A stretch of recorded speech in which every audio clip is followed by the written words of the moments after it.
NGO है और काम करने के लिए डोनेशन चाहिए, लेकिन 12 ATG सर्टिफिकेट नहीं होने की वजह से डोनेशन नहीं मिल पा रहा है, तो आप RTI SK के एजेंसी से संपर्क करें। RTI SK के एजेंसी से संपर्क करके 12 ATG सर्टिफिकेट बनवा सकते हैं। उठाए फ़ोन और लगाएं कॉल 9769025411। हेलो फ्रेंड्स, मैं साजन और आप देख रहे हैं समाचार खबर हिंदी टीवी न्यूज़। संजय सिंह ने बताया बाढ़ की जिम्मेदार मोदी सरकार। चलिए देखते हैं वीडियो। देश के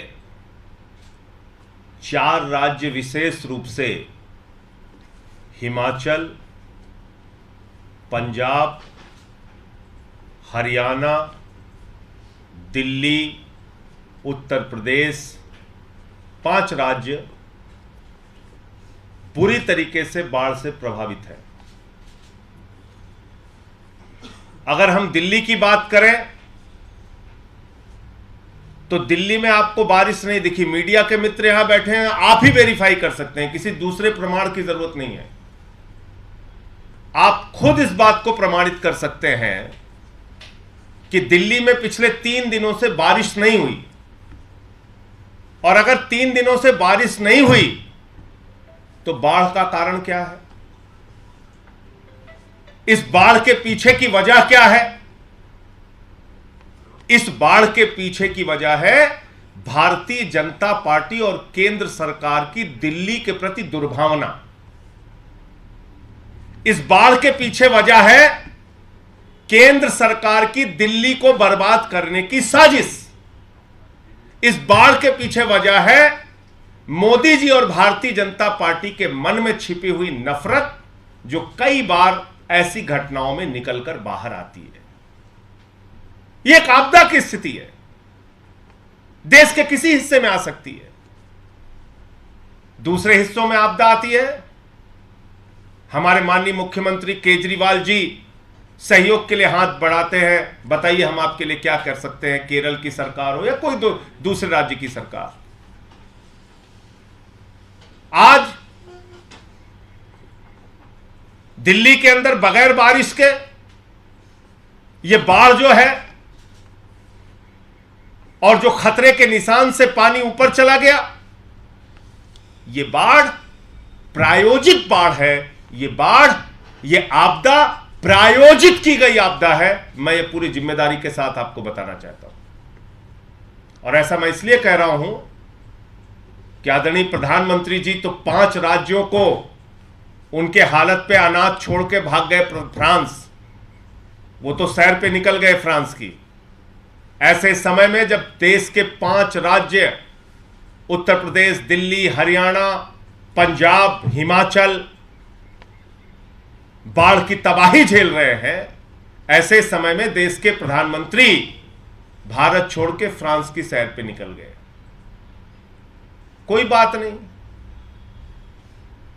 लेकिन कम से कम अपनी पार्टी के नेताओं को तो समझा के जाते प्रधानमंत्री जी। उनसे ये तो कहते कि ऐसी परिस्थिति में संवेदनशीलता दिखाओ, लेकिन वही गंदी राजनीति, वही घटिया राजनीति, वही आरोप प्रत्यारोप। मिल गया है मौका, केजरीवाल को टारगेट करो। अरे अरविंद केजरीवाल तो अपने मंत्रियों के साथ फील्ड पर मौजूद हैं, बाढ़ग्रस्त क्षेत्रों का दौरा कर रहे हैं। हमारे मंत्री सौरभ भारद्वाज जी हों, आतिशी हों, रात भर इस बाढ़ की स्थिति को कैसे ठीक किया जाए, नियंत्रित किया जाए, उसके लिए काम कर रहे हैं। हमारे विधायक, हमारे पार्षद लोगों की सेवा में जुटे हुए हैं। बताइए आपको उत्तर प्रदेश और हरियाणा के मुख्यमंत्री कोई तस्वीर दिखी हो, कहीं पे काम करते हुए उनके मंत्री विधायक दिखे हो? लेकिन एक काम पे लगा दिया मोदी जी ने कि बस मौका मिल गया, भले ही बर्बाद होते हैं लोग, बर्बाद हो, बाढ़ में डूब जाए, मौका मिल गया, टारगेट करो। अब बीजेपी वालों जुट जाओ, सब लोग टारगेट करने पे लगे हुए, मजाक उड़ा रहे हैं, मीम बना रहे हैं। तुम ये नहीं समझ रहे हो बीजेपी के लोगों कि तुम्हारा मीम जनता के दिलों में बन रहा है, जो ये काम कर रहे हो तुम।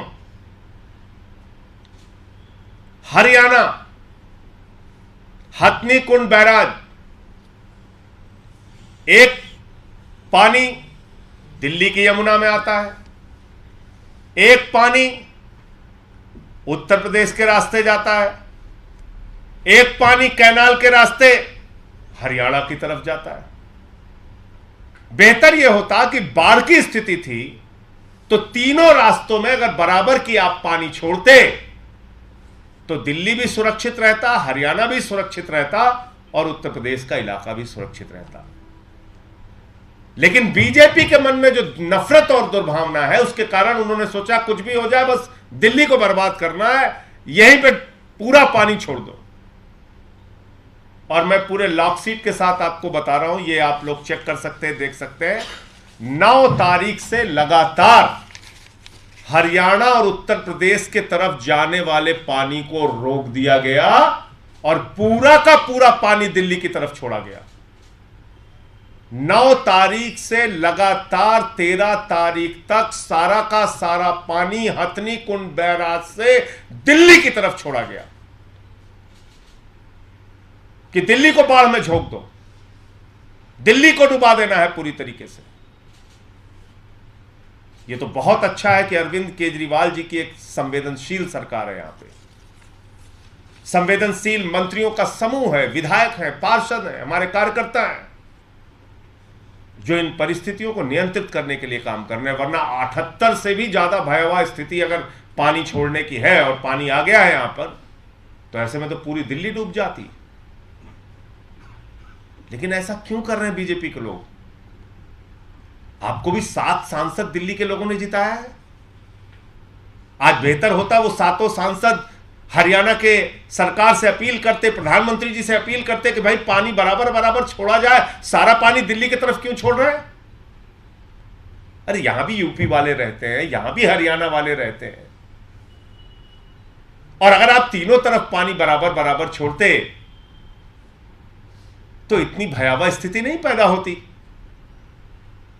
हरियाणा भी डूब गया, उत्तर प्रदेश का नोएडा पूरा का पूरा नोएडा डुबा दिया आपने, क्योंकि 230 किलोमीटर का रास्ता है पानी का, और उस रास्ते में हरियाणा भी आता है, उत्तर प्रदेश भी आता है।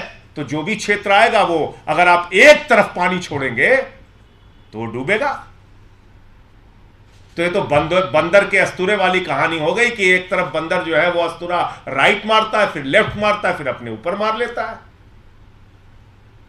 तो दिल्ली को बर्बाद करने के चक्कर में आपने हरियाणा भी बर्बाद किया, उत्तर प्रदेश भी बर्बाद किया। अगर तीनों राज्यों के चीफ सेक्रेटरी आपस में बातचीत करते, डिजास्टर मैनेजमेंट के लोग आपस में बातचीत करते और ये पानी का डिस्ट्रीब्यूशन बराबर बराबर से होता, तो शायद ये बाढ़ की स्थिति दिल्ली को भी नहीं झेलनी पड़ती, इतनी भयावह स्थिति उत्तर प्रदेश और हरियाणा को भी नहीं झेलनी पड़ती।